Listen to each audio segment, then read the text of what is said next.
Voici un petit test cérébral. Je vais lire une liste de mots.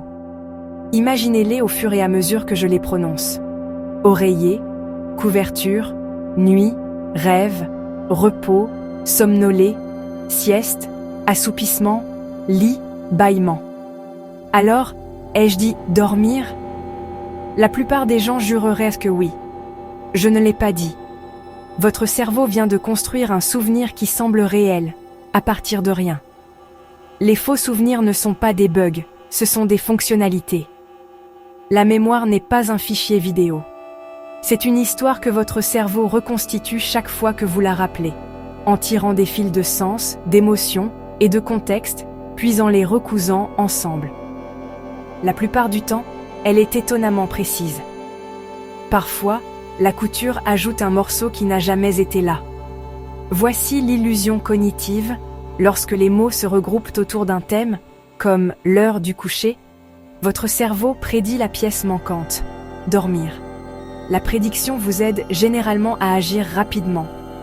Mais la prédiction peut aussi semer un souvenir. Laissez-moi vous montrer à quel point il est facile d'influencer cela.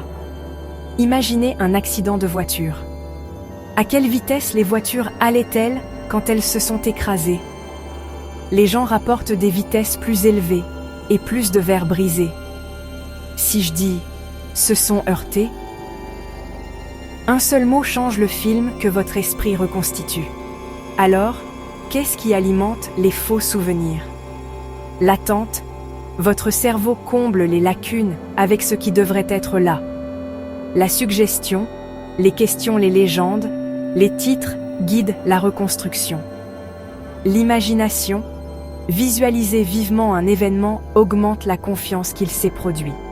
Le temps, chaque rappel est un enregistré sous, pas un enregistré. Les souvenirs dérivent à chaque nouveau récit.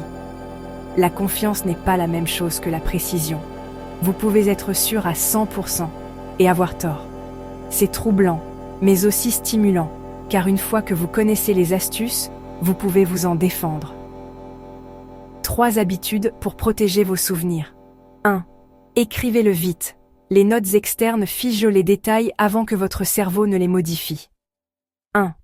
Séparez le rappel de la recherche. D'abord, écrivez ce dont vous vous souvenez. Seulement ensuite, vérifiez les photos, les textes ou les cartes. 1. Faites attention à vos mots. Posez des questions neutres. Qu'avez-vous remarqué? Et mieux que « avez-vous vu le phare cassé ?» Et quand vous entendez une histoire dramatique, surtout la vôtre, demandez-vous « qu'est-ce que je me souviens réellement avoir ressenti et qu'est-ce que j'infère ?» Les sensations sont des ancres. Les inférences sont des vagues. Voici le rebondissement. Le même système qui crée de faux souvenirs alimente aussi la créativité. En mélangeant des fragments, vous imaginez des futurs, résolvez des problèmes, racontez de meilleures histoires. L'objectif n'est pas un rappel parfait, c'est un rappel calibré. Alors, ai-je vraiment dit « dormir » ? Votre cerveau pourrait encore insister que oui. Souriez à cette confiance et vérifiez la bande. Ce minuscule écart entre le sentiment et le fait est l'endroit où la vraie pensée commence.